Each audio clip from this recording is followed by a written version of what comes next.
Good morning, ladies and gentlemen. Eddie Marcus here again. And I must say that I'm a little dismayed. And that is because for so long, I've anticipated change, I wanted change, and I've worked toward change. And the only changes that I've recognized are the changes in me. You know, it's like this. I used to study French when high school, and I think I had a couple of years of it in college. It's just an elective. It wasn't anything that was mandatory. And it's been almost 50 years since I've been out of college, and I've had no occasion to use French anywhere. And you can bet your last money, I do not know French. I speak English. And it should be easy to understand what I'm saying, because most of you, if you speak a language, you probably restricted to that a language. But I'm thinking, many of you got pets, domesticated animals. And you probably love them. Some of you treat them as if they were like your family members. And this being the case, I'm sure you probably occasionally stare at them as they stare at you. And you might say something to them. Or they might look at you and say something to you. And what you understand, and I'm sure they understand, is whatever you're doing, you don't know what's being said. You're just barking or speaking, but neither understands the other. Well, that's what it seems like when you think about bringing change. Change that would bring the kind of things that supposedly are attractive to people, like peace and prosperity. And yet it seems so hard to get people to recognize that the possibility exists and that there are things that you must be indulged in to cause certain things to happen. Well, to put it mildly, you're thinking like a man and not like God. See, it appears as if we only see man as the ultimate power, and the one who's willing to do the most damage to you to maintain that power is the one that has that power. In other words, if a person will kill you, you will bend and obey that person much quicker than you would if a person would just fuss at you. And since the man, in order to control,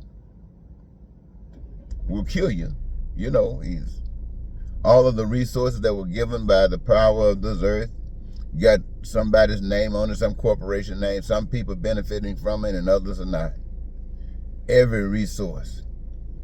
Even when you're blessed with an imagination and you create something different that is supposed to be a gift to the human race, it still is cheapened by money. But the thing that really gets me is this idea of following the dictates of man's understanding of being God. You see people who are persecuted much more than others. And I can't think of no other way that it can be.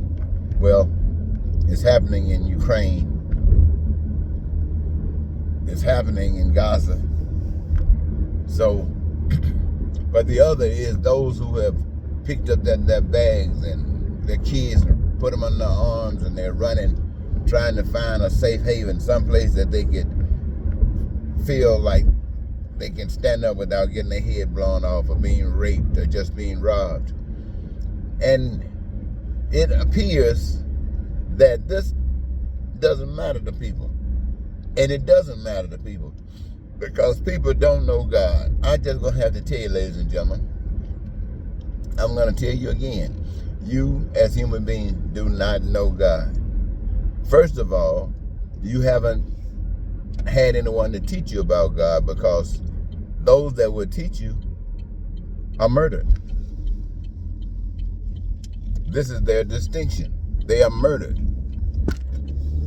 because the message means that man loses control over you.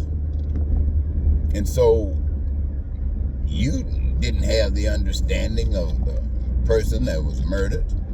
And the fact that they were murdered is a sign to you, stay off that path. And so rather than be a change agent, you just perpetuate and keep the hell that's going on and ride on a needle that you didn't do it. It's somebody else's problem, and your God has taught you to keep your hands off it. Just be cool. Oh man, it's amazing, isn't it? It truly is amazing. The way we get tricked into becoming supporters of things that we never thought we would support. But the reality of it is, ladies and gentlemen, is that President Biden says we're going to have to close things down at the border, and he's not trying to be cruel, but the reality of it is, you know, space can only hold so much. And I'm not saying we don't have space to hold many, many, many additional people. I'm not saying that. I'm just saying that we have a system that does not support many, many, many, many, many, many, many additional people. And the reason we like that system is the same reason that people are running from other countries trying to survive. It is because we have no knowledge of God. The churches and the mosque and all of the temples that's out there talking about God, they just talking. They do not know God. Many of them, the things that they talk about are stuff that they read, stories that they heard, and talk about what they believe and what they were schooled in, things like that. But in order to know God, you got to have a relationship like coming out of your mother's womb. There's no game here. To know God is to act like God. And the reason that you act like God, because you know that there's nothing greater than God. Nothing greater. And the only time you can know that is when you remember the story in the book about the blind person, and Jesus was supposedly spat on some dirt and made it some mud, put it on his eyes, and lo and behold, this person was able to see. Well, because of this, there was no doubt into that one that was power. Don't care what no one else said. Don't care what no one else did. Don't care what the Joneses thought about. Excuse me for picking in my nose. I forgot you were there. So you go head on and you just, and when you do that, when you go head on, when you just do nothing, or when you do something, it seems to me that only then, when the blessing comes, when God, you've heard people talk about, I've heard so many people talk about they were in the hospital and they were on the deathbed dying, and all of a sudden they left their body and they was on the wall or somewhere just hanging around observing what was going on. And so they were familiar with everything. And they used this to say that God identified God in their life. Well, it didn't make a big impression, because if it did, you would know it. The people would know it. Just like the blind boy who could see. They knew he could see, and they knew where it come from. They might not appreciate it. Well, I'm sure they didn't appreciate it because they ended up killing the guy. Anyway, ladies and gentlemen, to make a long story short, we don't know God. If we knew God in America, there wouldn't be these problems. In other parts of the world where they exist, they would have a model like America to give them an example of what it means and what it's like to have a relationship with God. All of these new things, these free things, it comes only because you've had that relationship.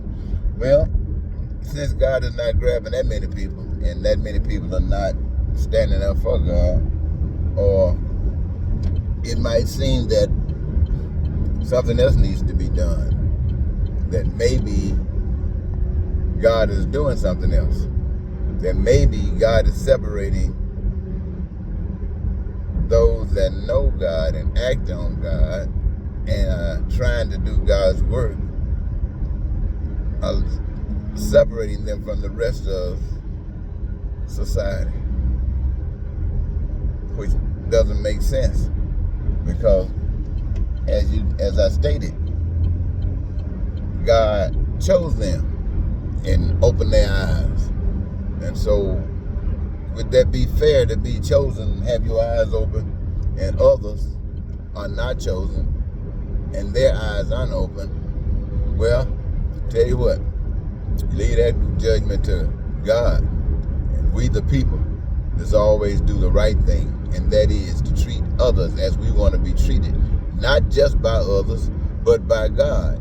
But we understand that even through others, being treated by God represents your knowledge and understanding and appreciation and loyalty to God. So how do you get all that going? That's a big question. I'm not going to try to answer it this morning. I probably have answered it somewhere, but this morning I just wanted to put it on your mind, let you think about it. So ladies and gentlemen, without further ado, I'm getting home now from drop-off, and I'm going to turn you loose. Until next time, Eddie Marcus say goodbye.